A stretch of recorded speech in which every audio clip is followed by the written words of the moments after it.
بسم اللہ الرحمن الرحیم۔ محمد عربی۔ کعب نے کہا، بخدا تم میری ناک کٹانی چاہتے ہو، میں تو محمد سے معاہدہ کر چکا ہوں، اب معاہدہ کی خلاف ورزی مجھ سے نہ ہوگی۔ محمد نے ہمیشہ میرے ساتھ وفاداری کی ہے۔ مگر حجیج اب بھی مایوس نہ ہوا اور بار بار کعب کی غیرت کو بھڑکاتا اس نے کہا، آج پوری قوم کی لاج رکھنا تمہارے ہاتھ میں ہے، اس کی عزت بھی تمہارے ہاتھ میں ہے، اس کی ذلت بھی تمہارے ہاتھ میں ہے۔ اب تم ہی سوچ لو، دیکھو یہ موقع ہاتھ سے دینے کا نہیں، بے جھجک تم محمد کا معاہدہ توڑو اور فوجوں کو راستہ دو، وہ سیلاب کی طرح بڑھیں گی اور منٹوں میں محمد اور اس کی فوج کو کھلیان کر دیں گی۔ پھر پورے عرب پر ہمارا اثر ہوگا، اپنے مذہب کے لیے بھی راستہ صاف ہو جائے گا اور مدینہ کی ساری دولت اور جائیداد پر بھی قبضہ ہو جائے گا۔ اس بار کا وار بیکار نہ گیا، اس بار حجیج کا جادو چل گیا اور کعب اپنی مروت کو ذبح کرنے پر راضی ہو گیا، لیکن ابھی وہ ہچکچا رہا تھا اور غداری کا برا انجام اسے ستا رہا تھا۔ وہ سوچنے لگا کہ اگر کہیں قریش و غطفان ہار گئے تو کیا ہوگا؟ وہ لوگ تو اپنا راستہ پکڑیں گے اور میں تنہا رہ جاؤں گا، پھر تو میری بریگت بنے گی۔ بنو نذیر اور بنو قینقاع کی طرح میں بھی ذلیل ہوں گا۔ لیکن جلد ہی یہ اندیشہ بھی دور ہو گیا، کیونکہ حجیج نے کہا، خدا نخواستہ اگر ہم ہار گئے اور قریش میدان چھوڑ کر بھاگ نکلے تو میں خیبر چھوڑ دوں گا اور یہیں آ کر تمہارے ساتھ رہوں گا، جو کچھ سامنے آئے گا تمہارے ساتھ میں بھی جھیلوں گا۔ یہ باتیں سن کر کعب کو اب بالکل اطمینان ہو گیا، وہ غداری کرنے کے لیے تیار ہو گیا۔ اب کیا تھا؟ حجیج کامیابی سے مسرور فوج میں پہنچا اور وہاں لوگوں کو یہ خوشخبری سنائی۔ اسے اب یقین تھا کہ فتح اپنے ہاتھ میں ہے اور اس میں اب صرف اتنی ہی دیر ہے کہ بنی قریظہ تیار ہو لیں۔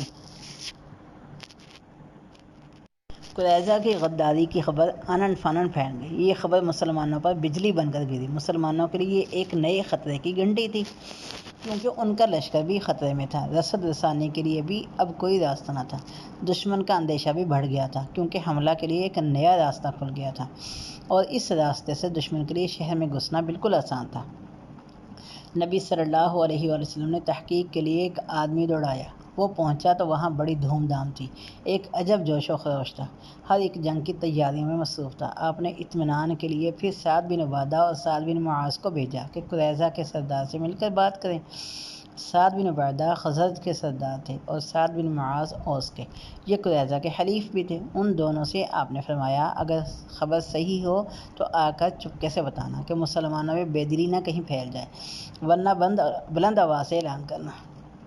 یہ لوگ وہاں پہنچے تو بہت افسوسناک حالت دیکھی، کیونکہ وہ لوگ بے وفائی اور غداری کا فیصلہ کر چکے تھے، اور سردار کی حالت تو سب سے زیادہ شرمناک تھی کہ وہ پوری بے باکی سے آپ کی بے ادبی کر رہا تھا۔ اس بدبخت نے یہاں تک کہا، کون ہے اللہ کے رسول؟ ہم سے محمد کا کوئی عہد معاہدہ نہیں۔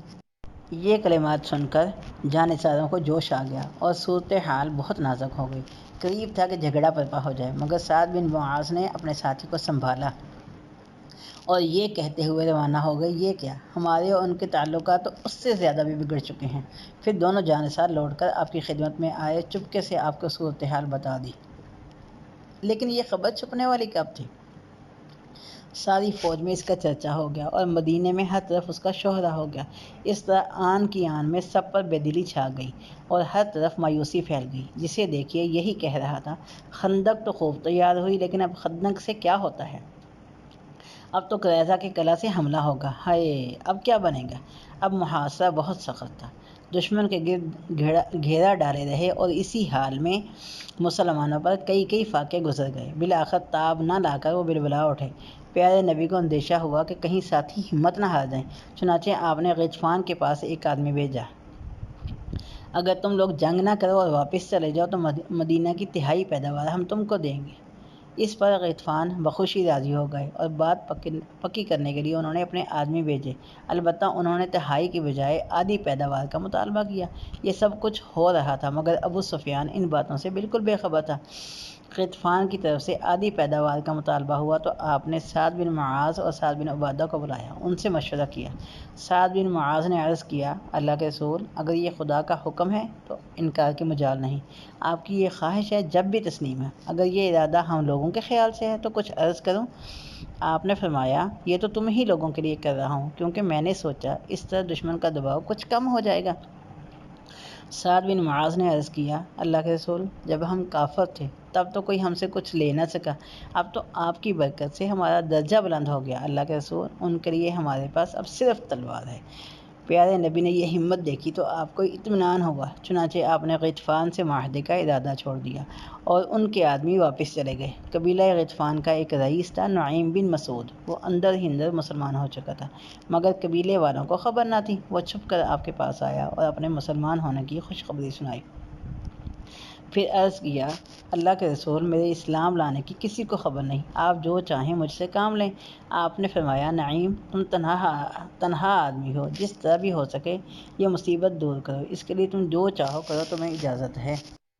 نعیم اب واپس گئے اور سوچنے لگے کہ کیا کروں، کس طرح دشمن میں پھوٹ ڈالوں اور کس طرح ان کے ناپاک عزائم ناکام کروں۔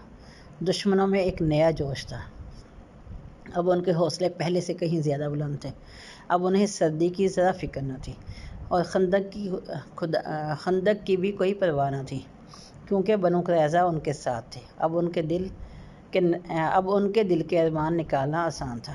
پیدل فوج 3 حصوں میں بٹی ہوئی تھی اور وہ ہر طرف سے اسلامی فوج کو گھیرے ہوئے تھی کہ وہ کہیں آ جا نہ سکیں اور بے بس ہو کر رہ جائیں، مگر سوار فوج ادھر ادھر پھر رہی تھی اور مسلمانوں پر بے دردی سے تیر برسا رہی تھی۔ مسلمان سخت پریشان تھے، کیونکہ وہ بالکل گر کر رہ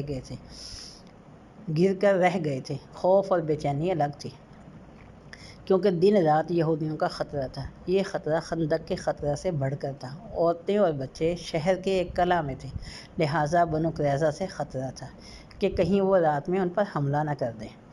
چنانچہ آپ نے کچھ آدمیوں کو مقرر فرمایا کہ رات بھر مدینہ میں گھوم پھر کر پہرہ دیں۔ یہودیوں نے غداری کی تو مسلمانوں کی خبریں جاننے کی بھی انہیں فکر ہوئی۔ انہوں نے چاہا کہ کمزور جگہیں معلوم ہو جائیں تاکہ حملہ میں آسانی ہو اور ناکامی بھی نہ ہو۔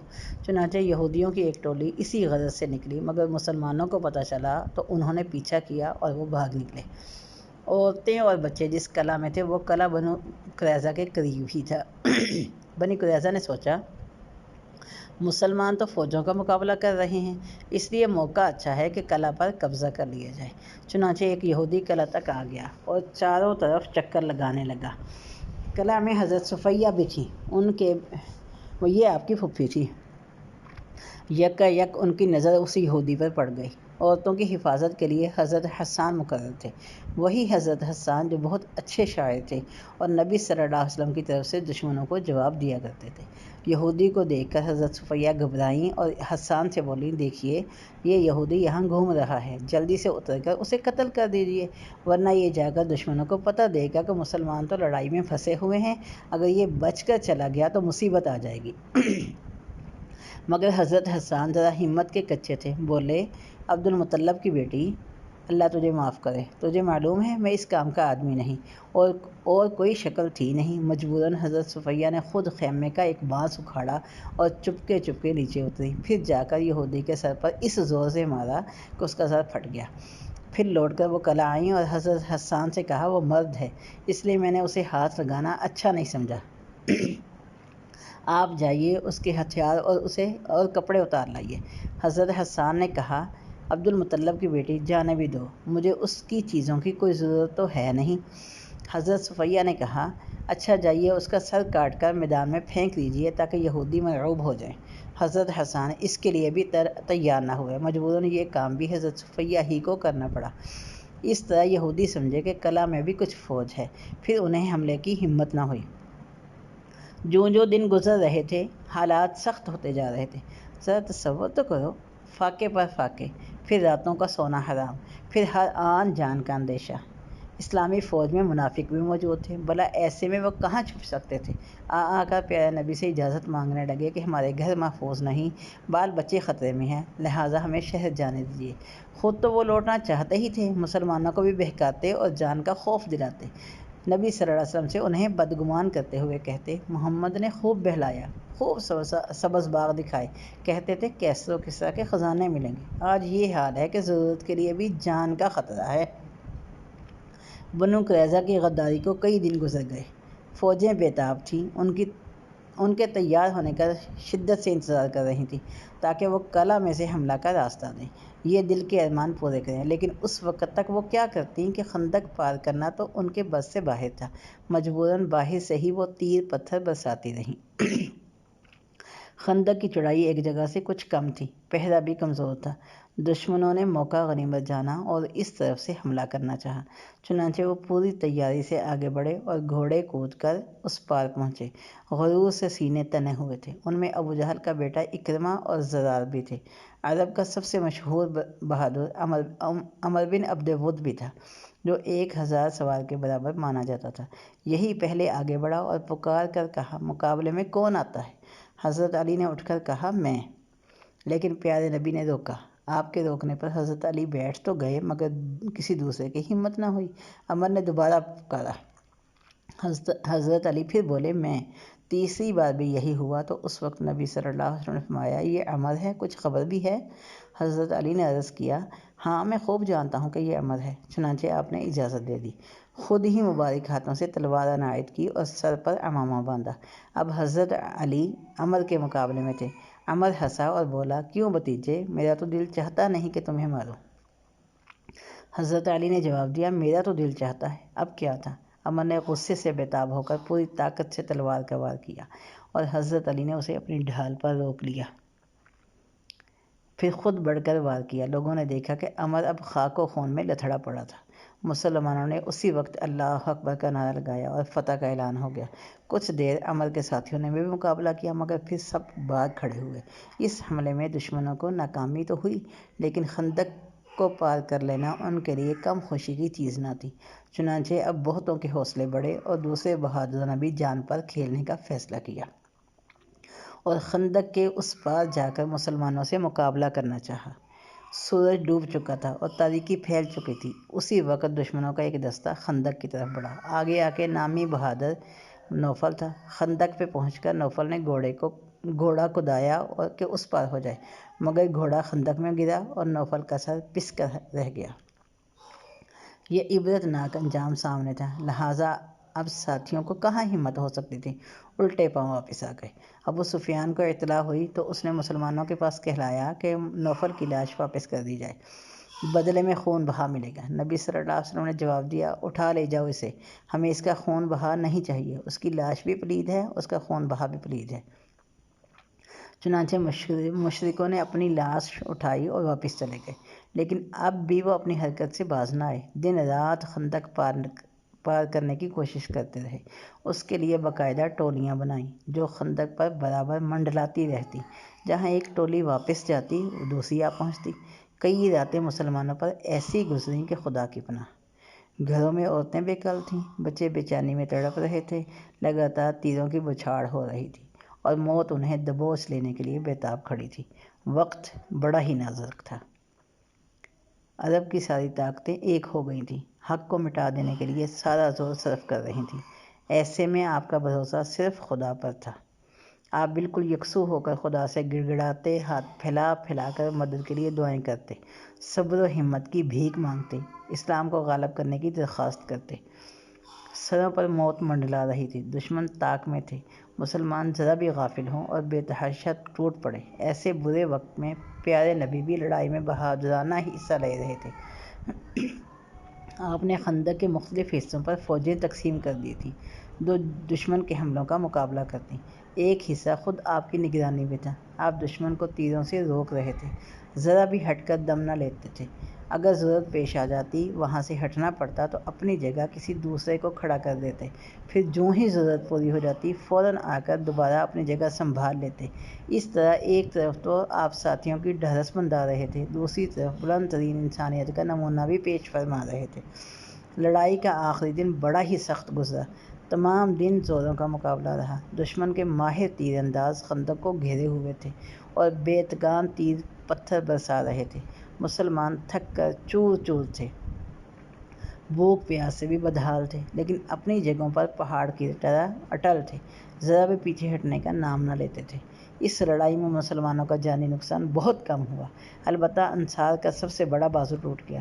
حضرت سعد بن معاذ جو اوس کے سردار تھے بڑی جاں بازی سے لڑ رہے تھے کہ ایک دشمن نے موقع پا کر ان کے ہاتھ پر تیر مارا۔ تیر کچھ اس طرح لگا کہ ہاتھ کی ایک رگ کٹ گئی، خون کا فوارہ جاری ہو گیا۔ اس وقت حضرت سعد نے آسمان کی طرف نگاہ اٹھائی اور خدا سے التجا کی، اللہ اللہ۔ وہ التجا بھی کتنی پیاری تھی، اے اللہ اگر قریش سے ابھی جنگ ہونی باقی ہے تو مجھ کو زندہ رکھ۔ جس قوم نے تیرے رسول کو جھٹلایا ہے، ان کو گھر سے بے گھر کیا ہے، اس قوم سے زیادہ کسی سے لڑنے کی مجھے تمنا نہیں، لیکن اگر اس سے اب جنگ نہیں ہونی تو مجھ کو اس زخم میں شہادت دے دے۔ جب تک میری آنکھیں بنی قریظہ سے ٹھنڈی نہ ہو لیں مجھ کو موت نہ دینا۔ خدا کی رحمتیں ہوں سعد پر، اور برا ہو بنی قریظہ کے یہودیوں کا جنہوں نے غداری کی اور پیارے نبی کے ساتھ بے وفائی کی۔ اگر وہ بے وفائی نہ کرتے، وقت پر دھوکہ نہ دیتے تو اتنی خطرناک صورتحال کبھی نہ ہوتی۔ مسلمان سخت بے چین تھے اور خوف سے بالکل بدحال تھے، آنکھیں پتھرا گئی تھیں، کلیجے منہ کو آ گئے تھے۔ ادھر منافق غصے سے تلملا رہے تھے اور ہونٹ چبا چبا کر کہہ رہے تھے، اللہ اور اس کے رسول نے تو ہم کو دھوکہ دیا۔ ہر طرف مایوسی پھیلی ہوئی تھی اور پوری فضا اداس تھی۔ ایسے میں دیکھا گیا نبی صلی اللہ علیہ وسلم کا چہرہ خوشی سے تمتما رہا ہے، آنکھوں میں عجب چمک ہے، بے انتہا اطمینان کا پتہ دے رہی۔ ایسا لگ رہا ہے جیسے فتح کا فرشتہ آپ کے سامنے کھڑا ہو۔ مسلمانوں نے یہ دیکھا تو ان کے سارے غم دھل گئے، خوشی سے کھل اٹھے۔ چنانچہ اب وہ فکر مند اور اداس نہ تھے بلکہ مطمئن اور بے غم تھے۔ ان کے چہرے دمک رہے تھے، ہونٹ مسکرا رہے تھے۔ اب خدا کی رحمتوں کو جوش آ گیا، اس کی مدد کا وقت آن پہنچا۔ نعیم بن مسعود پیارے نبی کے پاس سے لوٹے تو برابر سوچتے رہے کہ کیا کریں، کس طرح دشمن کی طاقت کو کم کریں اور کس طرح ان کے ناپاک تمناؤں کا خون کریں۔ سوچتے رہے یہاں تک کہ عقل نے فیصلہ دیا، دشمن کو ناکام کرنا چاہتے ہو تو ان میں پھوٹ ڈال دو کہ اس سے بہتر اور کوئی ترکیب نہیں۔ چنانچہ نعیم فوراً اٹھے اور بنو قریظہ کی طرف چل دیے۔ بنو قریظہ میں چونکہ ان کی پہلے سے ماندان تھی اور وہاں کے یہودی ان کی بڑی عزت کرتے تھے، ان کی باتیں بڑے شوق سے سنتے، ان کی صحبت کو اپنے لیے نعمت سمجھتے تھے۔ اس لیے نعیم وہاں پہنچے تو لوگ بہت تپاک سے ملے، ان کو بڑی عزت سے بٹھایا۔ پھر سارے یہودی سردار نعیم کے پاس اکٹھا ہوئے اور ان کی باتوں کا لطف لینے لگے۔ کچھ دیر تو نعیم ادھر ادھر کی باتیں کرتے رہے، پھر اپنی بات پر آئے، بولے، میرے دوستو، تمہیں معلوم ہے مجھے اس قبیلے سے کتنا لگاؤ ہے، خاص کر تم لوگوں سے کتنی محبت ہے۔ ہاں تم سے تو خوب واقف ہے، نعیم نے کہا۔ تم لوگوں نے محمد سے معاہدہ توڑ دیا، قریش و غطفان کے ساتھ ہو گئے، لیکن کچھ انجام بھی سوچا ہے؟ اگر جیت ہو گئی تو اس سے اچھی کیا بات ہوگی، لیکن اگر ہار گئے تو اس وقت کیا بنے گا؟ وہ لوگ تو اپنا راستہ لیں گے، تم یہاں بالکل تنہا رہ جاؤ گے، پھر تو محمد کو اکیلے تم سے ہی نمٹنا رہے گا۔ اب خود سوچ لو، اس وقت تم کتنے برے پھنسے گو۔ بنو قینقاع اور بنو نذیر سے بھی زیادہ بری گت بنے گی تمہاری۔ لوگوں نے بڑی بےتابی سے پوچھا، پھر کیا کیا جائے؟ نعیم نے کہا، بھائیو، میرا تو خیال ہے کہ پہلے تم ان کے کچھ آدمی رہن رکھ لو، اس کے بعد ان کا ساتھ دو، پھر آدمی بھی اونچے گھرانے کے ہوں، اس طرح تمہیں بھی اطمینان رہے گا۔ وہ لوگ بھی جب تک محمد کو مار نہ لیں گے واپس ہونے کا نام نہ لیں گے۔ یہ سنتے ہی لوگ خوشی سے اچھل پڑے، واہ بھائی نعیم، تمہاری رائے تو بہت عمدہ ہے، ہم ایسا ہی کریں گے۔ نعیم نے کہا، اچھا اب میں جا رہا ہوں، لیکن دیکھو یہ باتیں کسی اور سے کہنے کی نہیں۔ لوگوں نے کہا، نہیں بھائی نعیم، تم اطمینان رکھو، ہم کسی اور سے کیوں کہنے لگے؟ اس کے بعد نعیم تو وہاں سے روانہ ہو گئے، لیکن وہ لوگ دیر تک نعیم کی تعریف کرتے رہے کہ نعیم نے کتنے پتے کی بات بتائی ہے، پھر وہ بیچارے ہمارا کتنا خیال رکھتے ہیں۔ اس کے بعد نعیم ابو سفیان کے پہنچے، وہاں قریش کے دوسرے سردار بھی موجود تھے۔ نعیم نے کہا، بھائیو، تمہیں معلوم ہے مجھے تم سے کتنی محبت ہے۔ مجھے ایک بات معلوم ہوئی ہے جس سے تم کو بھی آگاہ کرنا ضروری سمجھتا ہوں تاکہ تم لوگ چکنے ہو جاؤ۔ یہ سنتے ہی سب لوگ بےتاب ہو گئے کہ بھائی نعیم، کیا بات ہے؟ نعیم نے کہا، مجھے پتہ چلا ہے کہ بنو قریظہ محمد سے معاہدہ توڑ کر پچھتا رہے ہیں، چنانچہ انہوں نے محمد سے درخواست کی ہے کہ ہم سے راضی ہو جائیے، ہم آپ کو قریش و غطفان کے کچھ آدمی دیں گے۔ وہ آدمی بھی ایسے ویسے نہیں ہوں گے، اونچے گھرانوں کے ہوں گے، آپ ان کو قتل کر دیجیے گا۔ تو دیکھو بھائیو، ہوشیار رہنا، اگر وہ کسی ہیلے سے آدمی مانگے تو بھول کر مت دینا۔ یہ کہہ کر نعیم چل دیے۔ چلتے وقت قریشی سرداروں نے بھی ان کا بہت شکریہ ادا کیا۔ پھر وہاں سے نعیم غطفان کے پاس پہنچے، یہاں بھی وہی باتیں کی جو قریش سے کر آئے تھے۔ نعیم کی باتوں سے قریش و غطفان کے لوگ بہت پریشان ہوئے، چنانچہ سردار اکٹھے ہوئے اور سوچنے لگے بنو قریظہ کے بارے میں کیا کیا جائے۔ اس موقع پر لوگوں نے مختلف رائے دیں۔ آخر میں طے ہوا کہ دونوں قبیلوں کے کچھ سردار جائیں اور ان سے کہیں بھائیو، ہمیں بہت دن ہو گئے ہیں، اس سے زیادہ ٹھہرنا ہمارے بس میں نہیں، لہٰذا اب فیصلہ ہو جانا چاہیے، جتنی جلدی ہو سکے تم لوگ بھی آ کر مل جاؤ اور سب مل کر ایک زبردست حملہ کر دیں۔ اس طرح قریش اور غطفان کا وفد قریظہ کے پاس پہنچا، ان سے یہ باتیں کہیں۔ قریظہ نے کہا کل تو سنچر ہے، یعنی ہفتہ ہے، ہفتے کے دن ہم لڑائی بڑھائی نہیں کر سکتے، لہٰذا کچھ دوسرا دن رکھ لو۔ ہاں ایک بات اور ہے، ہم تمہارا اسی وقت ساتھ دیں گے جب کہ تم ہمارے پاس کچھ آدمی رہن رکھو، تاکہ ہمیں اطمینان تو رہے کہ اگر محمد کا پلہ بھاری ہوا تو ہم کو چھوڑ کر بھاگو گے نہیں تم۔ قریش و غطفان کو اب نعیم کی بات میں ذرا بھی شبہ نہ رہا، انہیں یقین ہو گیا کہ قریظہ کی نیت سچ مچ خراب ہے۔ ادھر ان لوگوں نے آدمی رہن رکھنے سے انکار کر دیا تو قریظہ کو بھی نعیم کی بات میں شک نہ رہا۔ اس طرح دونوں میں پھوٹ پڑ گئی اور اتنی بڑی طاقت دشمن سے محروم ہو گئے۔